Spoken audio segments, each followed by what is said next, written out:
नमस्कार दोस्तों, स्वागत है आपका द पॉलिटिकल टेस्ट में और मैं हूं अजय सिन्हा।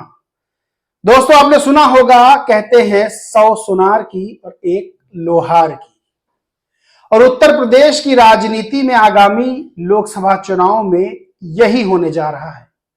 सभी राजनीतिक दलों ने अपनी अपनी चालें चल दी हैं, सभी राजनीतिक दलों ने अपने अपने पत्ते खोल दिए हैं। कुछ राजनीतिक दल अभी बैठे हैं और इंतजार कर रहे हैं, लेकिन सबसे धमाकेदार एंट्री एक ऐसे राजनीतिक दल ने ले ली है, एक ऐसे नेता ने ले ली है जिसके बारे में माना जा रहा था कि ये सबसे साइडलाइन है। वैसे तो डोरे उस नेता पर, उस राजनीतिक दल पर सभी डाल रहे थे, क्योंकि उस राजनीतिक दल, उस नेता के पास इतना बड़ा वोट बैंक है जो किसी भी सत्ता को परिवर्तित कर सकता है, किसी के हाथ से किसी दूसरे हाथ में सत्ता का स्थानांतरण कर सकता है।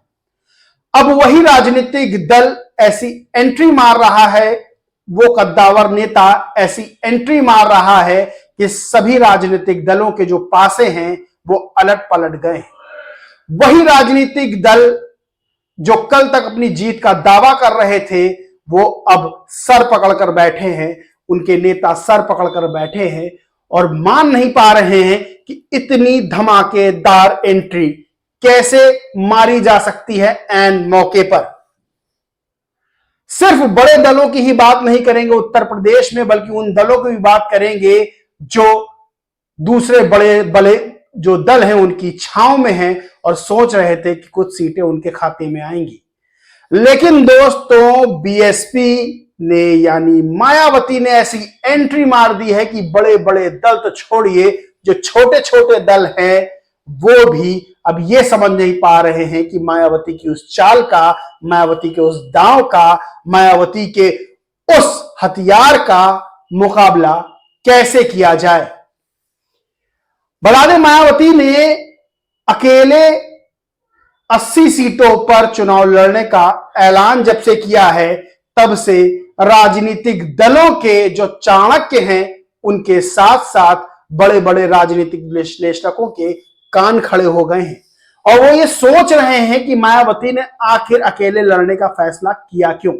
क्योंकि एक तरफ बीजेपी यानी एनडीए, तो दूसरी तरफ इंडिया गठबंधन यानी समाजवादी पार्टी और कांग्रेस लगातार डोरे डाल रही थी। कांग्रेस की स्थिति तो आज भी ये है कि वो अपनी सीटों पर प्रत्याशी नहीं उतार पा रही है। 17 सीटें उसे इंडिया गठबंधन में मिली है और कांग्रेस अभी भी चाहती है कि बहुजन समाज पार्टी यानी मायावती साथ आ जाएं। अगर मायावती साथ आती तो बीजेपी के खिलाफ एक बड़ा मजबूत गठबंधन उत्तर प्रदेश में खड़ा हो जाता, लेकिन मायावती ने 10 कदम आगे बढ़ते हुए ऐसी चाल, ऐसा दांव चल दिया है कि अब इंडिया गठबंधन, एनडीए सबके सब चकरा गए हैं। दोस्तों, मायावती 2007 का वही फॉर्मूला, सोशल इंजीनियरिंग का फॉर्मूला अपनाने जा रही हैं और इसी के तहत अब उन्होंने लोकसभा चुनाव में प्रत्याशी उतारना भी शुरू कर दिया है।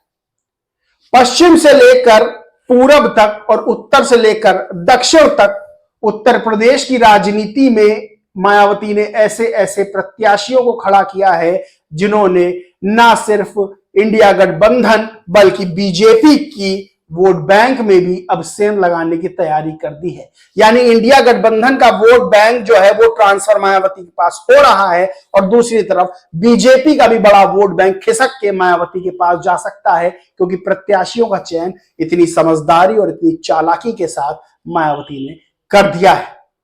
आपको बताते हैं उदाहरण के तौर पर कि मेरठ जो पश्चिम यूपी में पड़ता है, वहां कोर वोट बैंक है त्यागी। अब देखिएगा कि किस तरह से प्रत्याशियों का चयन किया है मायावती ने। देवव्रत त्यागी को प्रत्याशी बनाया है बसपा ने। वहीं बिजनौर पर जाट समाज के चौधरी विजेंद्र सिंह है, उनको मैदान में उतारा गया है। सहारनपुर में जहां मुस्लिम वोट बैंक बहुत है, वहां माजिद अली को और अमरोहा में मुजाहिद मुस्लिम को प्रत्याशी बनाया है। सिर्फ देखिएगा कि किस तरह से जहां जहां वोट बैंक जिसका जिसका है, वहां के प्रत्याशी, उसी कास्ट के, उसी धर्म के प्रत्याशी उतारे गए हैं, जिसके बाद इंडिया गठबंधन और एनडीए का जितना भी बना बनाया गेम था सब बिगड़ता जा रहा है। बागपत में गुज्जर, दलित, मुस्लिम अति पिछड़ों को साधने के लिए गुज्जर समाज से प्रत्याशी उतारने की तैयारी चल रही है। वहीं मुजफ्फरनगर से पार्टी ने दारा सिंह प्रजापति को मैदान में उतार कर राजनीति का रुख बदल दिया है। नगीना सीट पर गिरीश चंद्र को बुलंदशहर सीट से उतार दिया है। मैं पहले ही बता चुका हूं कि नगीना सीट पर मायावती अपने भतीजे आकाश आनंद को उतारने की तैयारी कर रही है, यानी आकाश आनंद अपनी राजनीति का शुभारंभ नगीना सीट से कर सकते हैं। और नगीना सीट से माना जा रहा है कि अगर आकाश आनंद लौटते हैं तो चुनाव बीएसपी के फेवर में जा सकता है। बसपा कैराना लोकसभा सीट से सैनी को प्रत्याशी बना सकती है, यानी सैनी कास्ट के व्यक्ति को प्रत्याशी बना सकती है। बसपा ने एससी, मुस्लिम, जाट, सैनी, प्रजापति, त्यागी, गुर्जर जाति के प्रत्याशी चुनाव में उतारकर जो बड़े वोट बैंक हैं, यानी बीजेपी और इंडिया गठबंधन के वोट बैंक हैं, उसमें तगड़ी सेंधमारी कर दी है।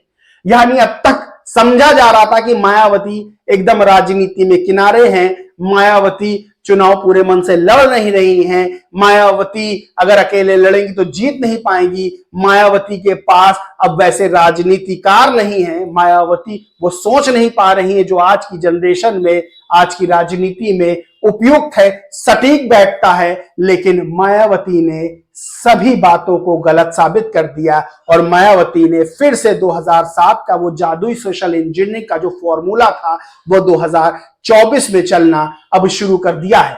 माना यह जा रहा है कि 2024 में जो लोकसभा चुनाव हैं उसमें मायावती बहुत बड़ी, मैं फिर से कह रहा हूं कि बहुत बड़ी जीत इंडिया और बीजेपी यानी एनडीए गठबंधन पर हासिल कर सकती हैं और वो करिश्मा दिखा सकती हैं जो 2007 में मायावती ने दिखाया था। इस दोस्तों पूरे मामले पर आपका क्या कहना है कमेंट करके जरूर बताएं। वीडियो अच्छा लगा हो तो लाइक करें, खूब शेयर करें। दोस्तों चैनल को सब्सक्राइब नहीं किया है तो सब्सक्राइब करके बेल आइकन दबा दें। जय हिंद, जय भारत।